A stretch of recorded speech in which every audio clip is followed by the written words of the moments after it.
Olá, amigos do Canal Energia, estamos aqui no Enase, no nosso estúdio Canal Energia, e hoje é o segundo dia, a primeira entrevista do segundo dia de Enase, que é com Luiz Viana, que é o vice-presidente de assuntos institucionais e regulatórios do Grupo Delta Energia, que vai falar com a gente, claro, sobre a MP 1300, que é um dos grandes assuntos aí que a gente tem no ano de 2025, né?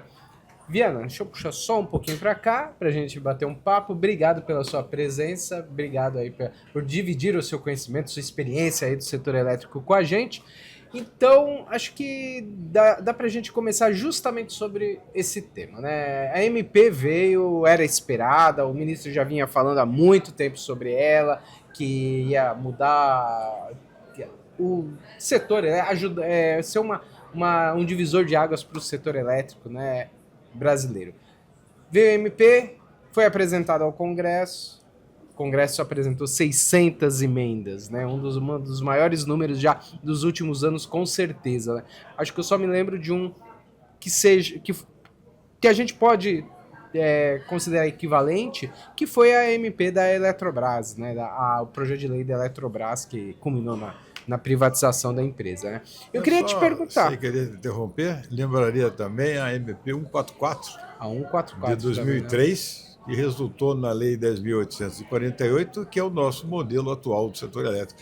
Não me lembro quantas emendas, mas foram inúmeras também. E o que mostra o impacto que a CMP está trazendo para o setor elétrico, né? Porque tantas emendas assim, mostram interesse no setor. Então eu queria a sua avaliação da MP 1300, porque a gente tem 3 eixos principais, né? Mas com essa profusão de sugestões que vieram do Congresso, mostra que a gente vai ter muito trabalho para frente, né? Então vamos nos ater primeiro ao texto original da MP. Bom, a MP, primeiro que questiona-se muito se é uma reforma, uma reestruturação, uma reforma do setor elétrico. Eu acredito que sim, é o início de uma reestruturação. Né? O secretário Gentil tem falado que hoje em dia, diferente do que nós falamos da MP 144, devido à complexidade do setor elétrico, seria muito difícil numa MP ou num PL você conseguir fazer uma reestruturação total do setor elétrico, tantos assuntos que são. Se bem que o número de emendas mostra que muitas coisas deverão ainda ser incorporadas, né, como o containment, que a gente vai discutir, inclusive, aqui no Enase mais tarde. É um tema empolgante, né, que já foi falado no painel hoje. Sim. E a discussão continua. Mas eu entendo que a MP ela é muito importante, sim, né? E ela traz os 3 eixos, mas eu acho que os pontos principais dessa MP são isenção do consumidor de baixa renda e abertura do mercado 100%. Eu acho que esses são os 2 pontos principais e muitos outros são até consequências desses. Porque você precisa... Vai ficar um custo, sem dúvida fica um custo, e aí a gente pega aquele terceiro eixo que é a equalização de subsídios. Exatamente, né? Exatamente. Agora, você acredita, justamente esse número de emendas, de repente, pode transformar a MP num PL 414, que inclusive está lá ficou parado no Congresso e ninguém mais fala sobre ele, né? Por coincidência, né? Nós temos uma coincidência grande aí, que o PL 144, ele resultou da consulta pública 33 do ex-ministro Fernando Coelho. Que vai ser o relator dessa comissão mista lá no Congresso. Né? Não por acaso, né? É a pessoa, ao meu ver, mais capacitada tecnicamente e politicamente para estar à frente dessa relatoria que vai exigir muito do relator. E como você viu essas perspectivas? Porque, vamos pegar passo a passo aqui. O que se diz de justiça tarifária, que é a isenção de consumidores de até 80 kWh de consumo, né? E também aí uma proporcionalidade um pouquinho maior até aqueles da baixa renda que estão ali na faixa de até 120, né? Isso deve gerar algum efeito imediato sobre os subsídios. O governo já calcula em 3 bilhões e 600 milhões, né? Como você vê esse assunto? Vamos pegar item por item. Esse, como falei, é um ponto importantíssimo, né? Ele passa a valer 45 dias após a publicação, ou seja, né? Mais um mês e pouco, já está valendo, Já tá né? valendo, é. E ele vai ter como consequência um aumento da CDE, não tem mágica.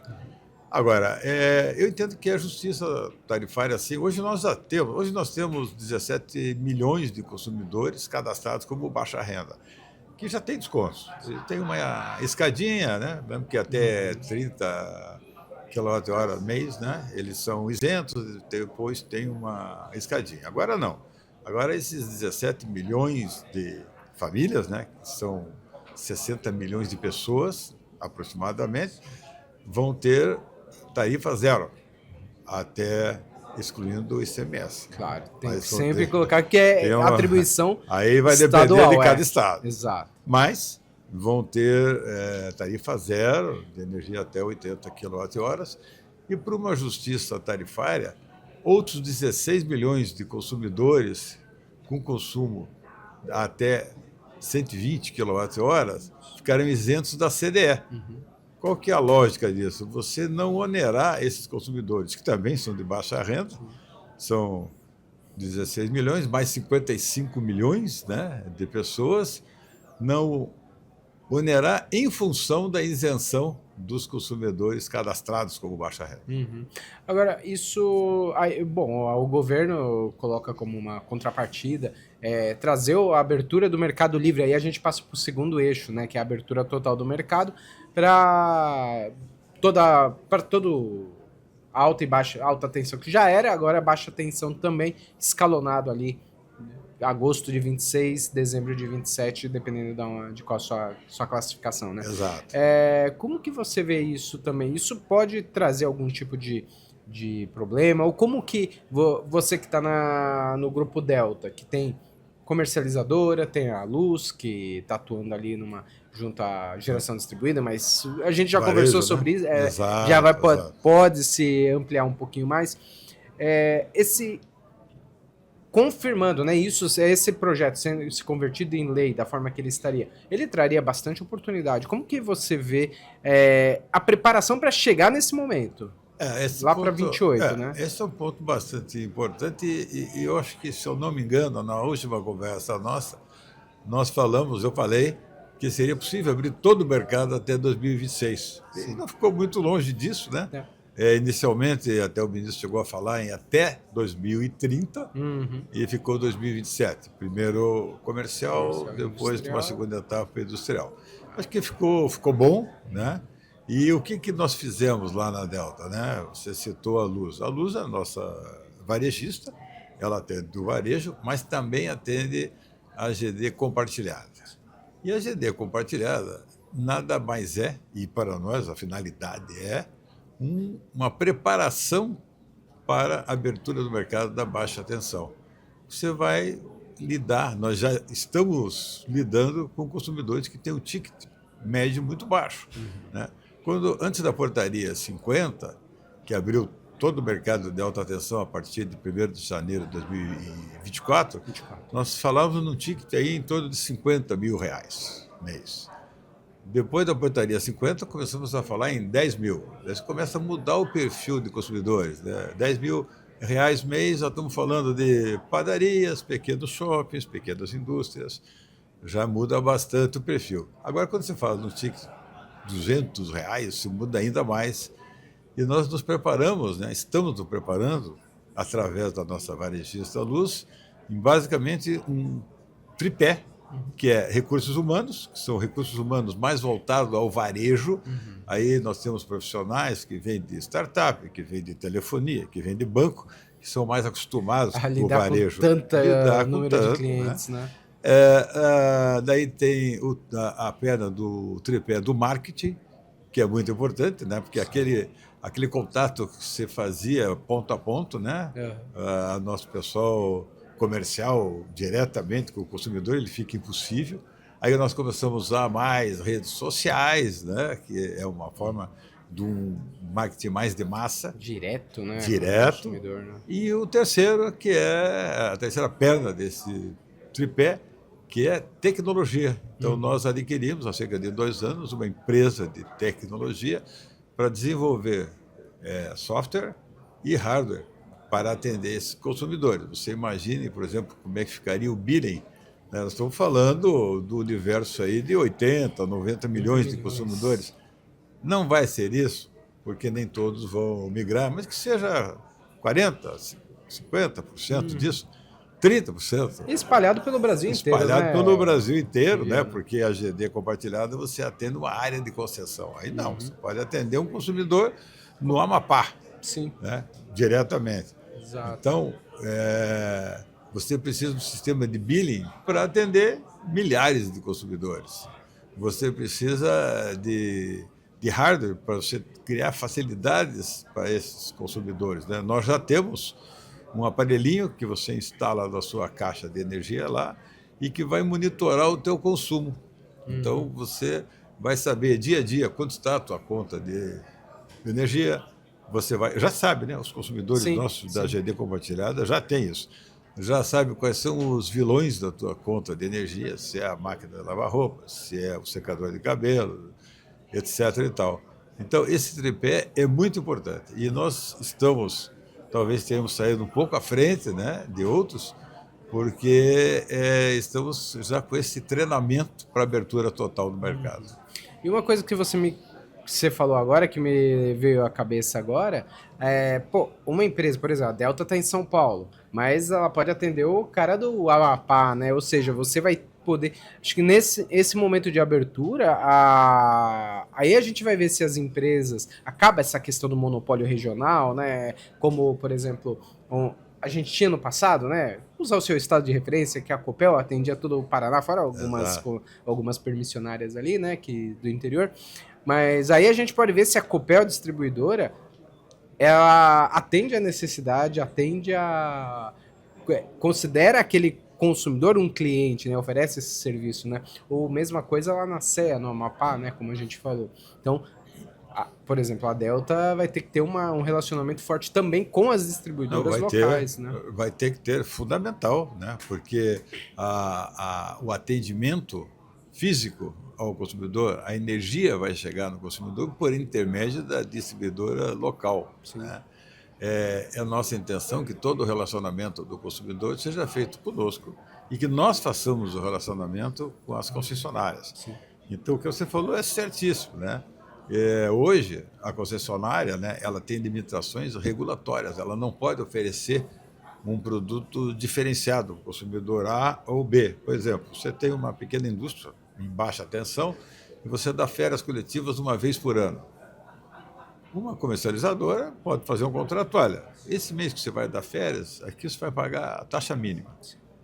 A concessionária de distribuição não pode fazer isso, não pode fazer esse tratamento diferenciado. Então, esse produto tailor-made vai ser possível. Então, além do preço, que é talvez o primeiro chamariz, né? Não, você vai ter uma redução de 10%, 20%, 30%, isso depende da concessionária. Além disso, você vai poder ter um produto tailor-made. Isso é sensacional. Bom, vamos para o terceiro item aí desse projeto todo, que é a questão dos subsídios. Talvez até me arrisco a dizer o mais polêmico deles, porque está suscitando aí diversas manifestações contrárias, a favoráveis, depende de qual lugar que você está, do setor elétrico, natural, né? E agora, como você avalia essa questão do fim do subsídio fio para o consumo? Para as fontes renováveis, esse negócio já estava pacificado, né? Já em legislações anteriores, se eu não me engano, a 14.120, né? Como que você viu essa mudança aí de fio e principalmente autoprodutor também? A gente já sabia, né, que o consumidor de baixa tensão, né, na abertura, não teria esse subsídio. Isso já era dado. Sabia. Mas, logicamente, isso não é suficiente para a conta fechar. Então, tem todas essas outras fontes de subsídio, né? A autoprodução, ela ficou um pouco mais disciplinada, né? Eu entendo que precisava um pouco de disciplina, né? de ordem nessa questão da autoprodução. Eu entendo que ficou de bom tamanho. Ainda, logicamente, sujeita a aprimoramentos. Isso é um ponto importante, né, que o Ministério sempre tem falado, que está aberto às sugestões, às emendas, e que essa transição ela vai ser feita com muito cuidado. Sim. E algo que foi falado, que é uma preocupação muito grande do Ministério, é com a judicialização. Exato. Então, segundo palavras, né, dos próprios representantes, todos os cuidados foram tomados para você não ferir nenhuma legislação, para não abrir porta para a judicialização. Né? Nós temos você põe na MP o fim da judicialização do GSF para iniciar outra, aí é complicado, né? Você trazer esse cenário. Nós temos um exemplo aí recente aí, que foi o leilão de capacidade de 2025. Judicializou tanto que teve que interromper o processo, suspender tudo. E ontem mesmo o secretário Fernando Colli, né, secretário adjunto, citou que agora em junho vão sair 2 portarias, né, e recomeça todo o processo. Só que um processo, voltando ao LRCAP, um processo entre a portaria e o edital da ANEEL são 6 meses. Então nós perdemos um grande tempo nisso. Era para esse leilão ser realizado ano passado, né? Só para. Esse leilão já era para o ano passado, foi adiado. Né? Nós tivemos aí uma certa felicidade aí, né? Uma possibilidade de adiantar os contratos do LRCAP 2021. Nós mesmos estamos com a nossa usina Arjona. Sim, lá já, William Arjona. Vamos adiantar aí para agosto, setembro agora, né? Então, com isso, supriu uma parte aí da deficiência aí que o sistema tem de capacidade. Bom, mas isso foi só um parênteses para dizer o seguinte: todos os cuidados estão sendo tomados quanto à judicialização e, evidentemente, o subsídio, quando ele deixa de existir, ele cria uma frustração. Então, a reação existe e é normal que exista. O que não pode acontecer é vir uma judicialização aí que impeça os 2 outros eixos principais, que é porque o terceiro eixo é uma consequência dos, né, 2 primeiros, dos claro. 2 primeiros, né? Uhum. Então ele não pode impedir os 2 primeiros. Então nós entendemos que com essa abertura que o Ministério está dando para a transição, para acatamento de emendas e de sugestões, somado a essa preocupação com a judicialização, nós vamos chegar no final feliz. Que bom. Torçamos para que isso realmente aconteça, apesar das 600 emendas que a gente... Aquilo que a gente sempre fala há muitos anos no setor, né? A gente sabe como o texto entra no Congresso, mas nunca sabe como ele vai sair de lá, né? Exatamente. Enfim. Viana, eu te agradeço novamente por estar aqui com a gente no estúdio, na versão 2025 do Estúdio Canal Energia aqui no Enase. Um ótimo final de evento para você. Obrigado. Muito obrigado. Obrigado. E agradeço a todos vocês que nos acompanharam nessa entrevista. Fique ligado para mais outros bate-papos que a gente terá ao longo do dia. Até a próxima. Muito obrigado. Tchau, tchau.